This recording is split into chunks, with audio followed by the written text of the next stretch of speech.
గ్రామ పంచాయతీ చిన్నపెండ్యాల సర్పంచ్గా ఎన్నికైన నేను శాసనము ద్వారా ఏర్పాటు చేయబడిన భారత రాజ్యాంగానికి నిజమైన విధేయత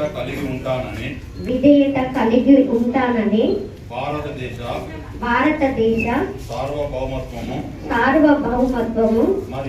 మరియు ఏకత్వాన్ని కాపాడుతానని పంచాయతీరాజ్ చట్టము 2018 మరియు దాని కింద రూపొందించిన నియమావళి ప్రకారము నా యొక్క విధులు మరియు బాధ్యతలను భయము పక్షపాతము లేకుండా నిష్ఠతో మరియు నిజాయితీతో నిర్వహిస్తానని ప్రమాణము చేస్తున్నాను. నా గెలుపుకు వెన్నంటి ఉండి నా వెనుక నడిచి నా గెలుపు కోసం కృషి చేసిన ప్రతి ఒక్క కాంగ్రెస్ పార్టీ కార్యకర్తలకు, వివిధ కుల సంఘాల అధ్యక్షులకు, ప్రతి ఒక్కరికి కూడా నా హృదయపూర్వక శిరస్సు ఉంచి నమస్కరిస్తున్నాను. మీకు తెలుసు, గత 15-20 సంవత్సరాల బట్టి ఈ పెద్దపెండెల గ్రామ అభివృద్ధిలో నా పాత్ర ఎంత ఉందనే సంగతి మీకు తెలుసు. మొన్న జరిగిన ఎలక్షన్లలో నన్ను సర్పంచ్గా ఈ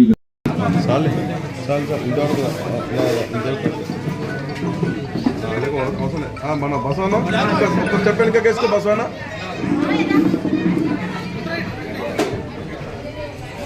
ఒక్క స్టెప్ వెనకేసుకుంటే అందరూ వచ్చేస్తారు. Right. Yes madam, all of will here. అందరూ చూడండి అమ్మా.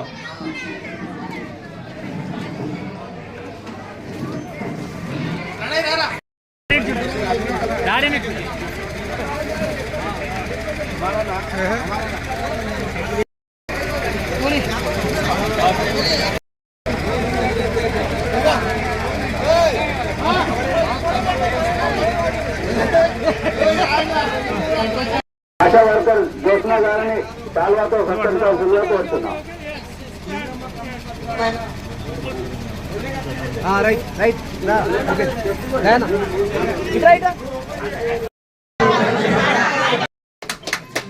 సభాధ్యక్షులు, పంచాయతీ సెక్రటరీ గారికి, ఉప సర్పంచ్ గారికి మరియు వార్డు సభ్యులకు, మాజీ సర్పంచ్లకు, మాజీ ఎంపీటీసీలకు, గ్రామ పెద్దలకు, మహిళలకు, మహిళా సంఘాలకు, యువతకు నా హృదయపూర్వక ధన్యవాదాలు. నష్కల్ గ్రామ పంచాయతీ ఎన్నికలు 11/12/2025 రోజున జరిగినవి. దాంట్లో మీరందరూ ఓటు వేసి నన్ను గ్రామ ప్రథమ పౌరుడిగా ఉండాలని ఆశీర్వదించినందుకు చాలా ధన్యవాదాలు. నేను మాట్లాడే ముఖ్య విషయం ఏమిటంటే గ్రామం యొక్క సమగ్ర అభివృద్ధి,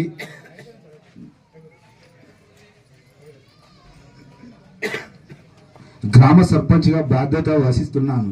గ్రామంలో ఏ సమస్య ఉన్నా గ్రామ ప్రథమ పౌరుడిగా సర్పంచ్గా నా బాధ్యత నిర్వర్తిస్తాను. అలాగే యువత అన్ని రంగాల్లో ముందుండాలని సహకరిస్తాను. నేను ఎలక్షన్లో చెప్పిన భాగంగా యువతకు ప్రయారిటీ ఇచ్చేది ఏంటంటే ఫస్ట్ నేను గ్రంథాలయం ఒకటి తీసుకొచ్చాను, స్పోర్ట్స్ గ్రౌండ్ ఒకటి చెప్పాను. దాన్ని తక్షణమే ఒక 2-3 నెలల్లో ఒక్కొక్కటిగా అన్ని చేసుకుంటూ తీసుకొస్తానని మరొకసారి చెప్తున్నాను. అదేవిధంగా గ్రామంలో ఎలాంటి అవాంఛనీయ సంఘటనలు జరగకుండా చూస్తాను. అందరితో కలిసి గ్రామాన్ని అభివృద్ధి చేసుకుందాం.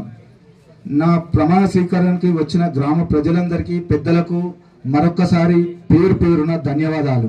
ఇంకేమన్నా సమస్యలు సందేహాలు ఉంటే నాకు చెప్పండి, నా దగ్గర తీసుకురండి. ప్రతి ఒక్కరిని ఆఖరి వారి గురించి చూద్దాం. ఎమ్మెల్యే గారితో మాట్లాడి మళ్ళొక్కసారి అదే చేసి తీసుకొస్తాము. తక్షణమే ఆ పని అయ్యేంత వరకు తిరుగుకుంటూ మీ అందరి సహాయ సహకారాలతో, మీ అందరి దీవెనలతో మీరు వచ్చి మనం అందరం కలిసి వెళ్ళి సార్ దగ్గర పోయి మాట్లాడి అభివృద్ధి కార్యక్రమాలు చేస్తాం. ఇంకా మొన్న నేను చూశాను, ఈ మధ్య కాలంలో రైతుల దగ్గర ఉన్న కరెంట్ డిపార్ట్మెంట్ వాళ్ళకు ఫస్ట్ చెప్పేది ఏంటంటే తక్షణమే లూప్ లైన్స్ ఉన్నాయి. చాలా వరకు నేను నిన్న రాగట్ల సైడ్ వెళ్ళాను, చాలా పోల్ అవసరం ఉన్నాయి మనకు. ఆ పోల్స్ అన్ని తీసుకొచ్చి ఆ లూప్ లైన్స్ అన్ని గుంజి ఆ ఊళ్ళో ఊళ్ళో ఉన్న కరెంటు సమస్య అంతా పోతే గ్రామ పంచాయతీ ఉన్న చెట్టుకే మొత్తం అల్లుకొని ఉంది. నిన్న నేను తీసి అది చేపించేసరికి మొత్తం అల్లుకొని ఉంది. గ్రామ సిబ్బంది కానీ కరెంట్ డిపార్ట్మెంట్ ప్రతి ఒక్క డిపార్ట్మెంట్ వాళ్ళు సహకరించగలరు. ఎందుకంటే నేను ప్రజలకు హామీలు ఇచ్చి వచ్చాను. ఆ హామీలు నెరవేర్చాలంటే మీరు తప్పనిసరిగా నాకు సహకరించాలి. ప్రతి ఒక్కరు సహకరిస్తే నేను ముందుకు వెళ్తాను. ఉత్సాహంతో మరికొన్ని అభివృద్ధి కార్యక్రమాలు చేయబడతాను.